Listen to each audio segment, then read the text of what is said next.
Chapter 14, number 68. The human ear canal is much like an organ pipe that is closed at one end, at the tympanic membrane or eardrum, and open at the other.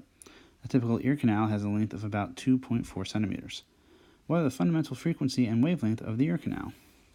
So we're going to go with actually wavelength first, because we know that the fundamental wavelength is just 4 times the length. So it's 4 times 2.4 centimeters, which is 9.6 centimeters.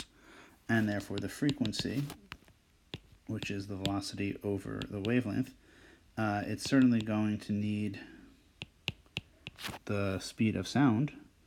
Although Walker isn't explicit, we'll use the 343 that corresponds to room temperature.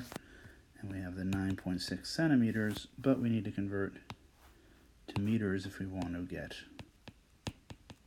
a hertz. And if we do that, we get something like 3572.9, which really, given that we have basically 2 sig figs, becomes 3600 hertz. For part B, we'll use that F3 is 3 times F1, so it would be 10800 hertz. And that means that lambda 3 is 1/3 of lambda 1. So that would be 3.2 centimeters. Part C says, suppose someone has an ear canal shorter than 2.4 centimeters.